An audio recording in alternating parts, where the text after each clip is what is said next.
Jake, how you doing today? How you doing? Oh, I'm just great. Just woke up from a nap. Nice. Long day at work. So here we are, 8:00, waking up from a nap. Never a better feeling. It's never a better feeling. I actually woke up today, and I think you ever get a Charlie horse in your sleep, like in your calf? Oh yeah. Yeah. Usually they wake me up to where I have no. to stand up and go, oh my God, oh my God, oh my God.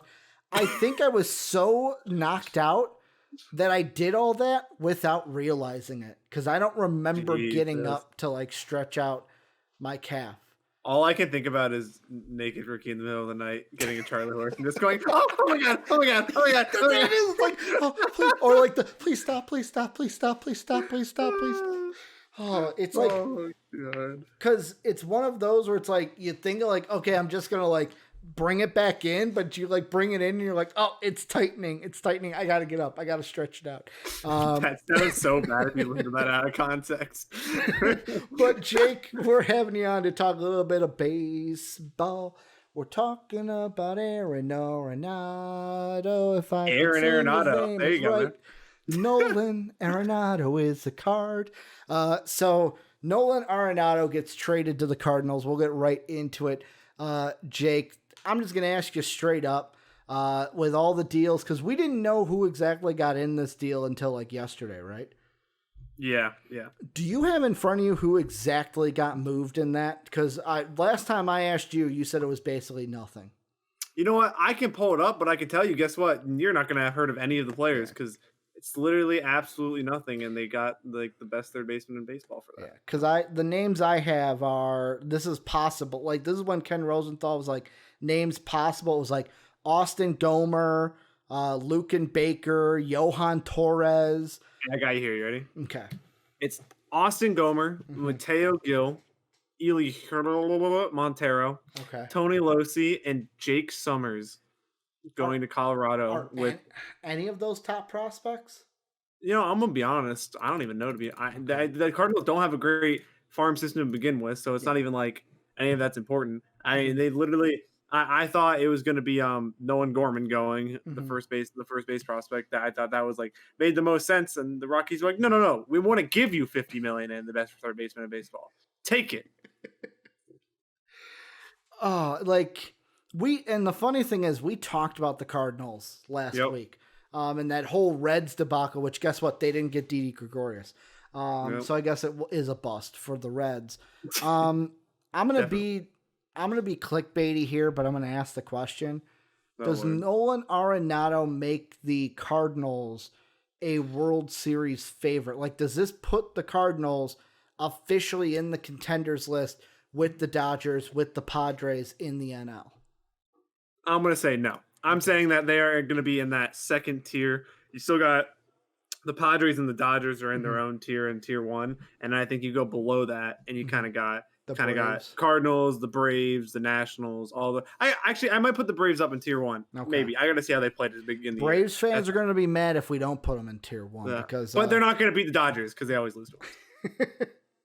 But I mean. The Cardinals. I had started off by saying this move makes no sense for them because they need like 3 or 4 more moves to be a solid contender. But then I saw the price and the fact that they got $50 million back from the Rockies in the trade. I'm like, okay, that makes sense. I mean, at worst you're getting a top 3 third baseman in the entire league on a long-term contract, and the team that's trading him is giving you $50 million while not taking any of your top prospects.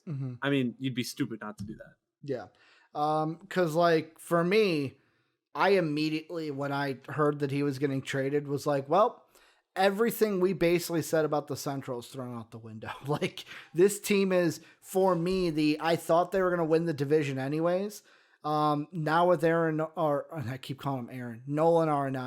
I think they're just going to win the division, especially because the Cubs got Jock. We'll talk about him, but like, the Reds didn't get anyone. The Brewers, like, they're going to be at the bottom with the Pirates in my mind. The Pirates are going to be the bottom. They are the low dumpster standard. Oh, they are setting that bottom trend. They're setting that trend. Number 1 pick? Are they going to be that bad? Number 1 pick? I mean, I don't see a way that team wins more than like 40 games. Like that team is horrendous.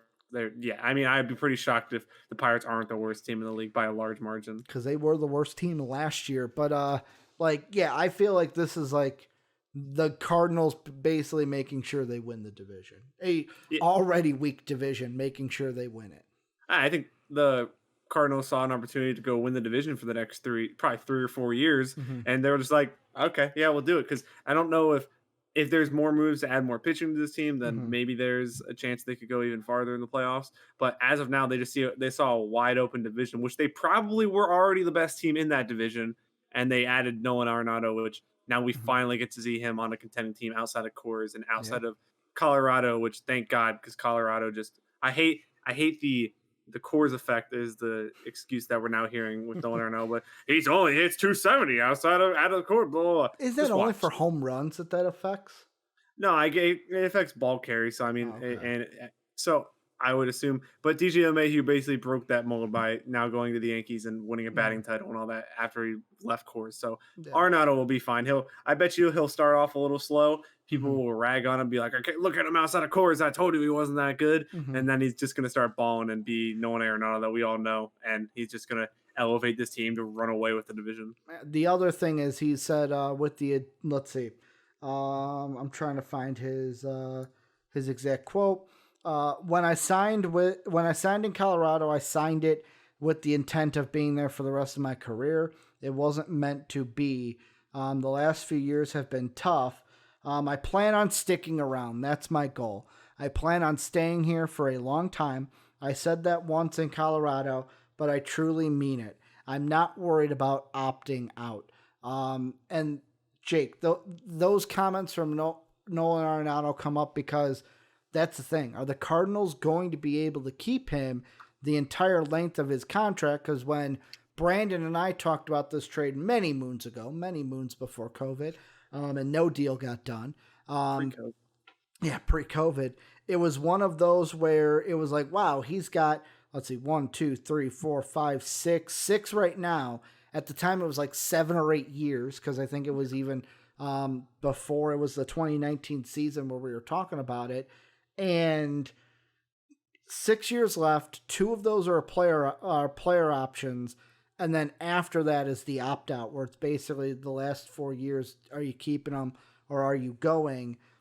Do you believe Nolan's comments that he's going to be a Cardinal for the entire contract? Or is this just like you said that in Colorado. If things don't work out here, I don't see you, I don't put it past you saying, I want another trade. Yeah, I mean, there's always going to run that risk with a contract like this, but I don't know if he's going to get another contract offer that's going to be this long and paying for this many years at this much money. So I find it hard to, and the Cardinals are such a well-run organization that they're always I think you said it last time we were talking about the Central, the Cardinals are just always there. The Cardinals are just that organization that regardless if they land big free agents or anything like that, they're just always good. They're never really, they won World Series in the past, 2 World Series in the past decade, 2 or 3, something like that. They're just a great run franchise, and they're always good. So I think Nolan Arenado will be that cornerstone along with Paul Goldschmidt in the future years, and I think that they will be. I think he will stay. I don't think he's going anywhere. And if he does, it'll happen early on in the contract, and that's only if he has a bona fide, solidified offer from another team. But I would highly doubt that. I'd assume that he's just going to stay a Cardinal for that whole contract. So last decade, they only had 1 World Series win. They had 2 appearances, though. Okay. So David Freese against the Rangers. 2011 and 2013 were their appearances. They won in 2011. Then the decade prior, 2000 to 2009, they also had 2 appearances. Lost in 2004, won it in 2006. David Freese, we will see you tomorrow. What a great moment. Joe Buck has to ruin it. I love that. So the one they won in 2004 was over the Astros. The one in 2006 that they did win that one too. No, that was the NLCS. Why am I? No, 2004 they lost to the Red Sox. That was when the Red Sox broke the curse. Yeah, I don't know why it sent me to the CS and not the actual World Series that I wanted to see. Yeah, all of these were CSs. That's I was gonna say, I'm pretty sure the Astros were in the NL back then. Yeah, I don't want to see those. Yeah, 2006 where they won was against the Tigers. Oh God, that Tigers team. That was supposed to be the Tigers team that wins it all, Jake. Well, that went wrong. And then, the Rangers were, Ron Washington. Remember him? Listen, he's the third base coach for the Braves. He is the third base coach for the Braves. He's a great man. And then, they lost the Red Sox in 2004. And then who did they lose to in 2013? They got swept by the Giants, I'm pretty sure. That's right. Man, my memory No. It wasn't an even year. Giants are only even years. 2013 was the Red Sox. I just said that they got swept by another team in the NL. There you go. Go Jake, go. They swept the Giants swept the Rangers. That's what it was. All right. So 2013 was the Red Sox one. I'm going back year by year because it's gonna kill me if I don't get there. 2004 was it? Yeah, that was when the Red Sox won. Was that the Red Sox one? 2004 was the end of the Bambino where the Yankees blew a 3-0 lead. Yeah. Next question. Yeah, because 2005 was the White Sox one. That was the fucking worst one. You know what I'm talking about? I'm going to argue that 2004 was worse because my team blew a 3-0 lead in the ALCS. But, I mean, you go ahead there. Iconic moment, though, for sports history. No. What I'm saying? Like, iconic for some. Iconic for non-Yankee fans. Like, that's the thing. It gave birth to the greatest Curt Schilling saying of all time of why not us? Why not us? Also the great what was his name? He does the international talk show. You mean Kevin Pillar, intentional talk? Kevin Pillar, intentional talk. International talk. Dude, you know what I was talking about. We are all over the place. You knew what I was talking about. Where he had the saying before the game where he said to one of the Boston ones of like, put us to bed tonight. You don't want to see us tomorrow. Put us to bed tonight. Thanks also, for having me, Ricky. Dave Thanks. Roberts.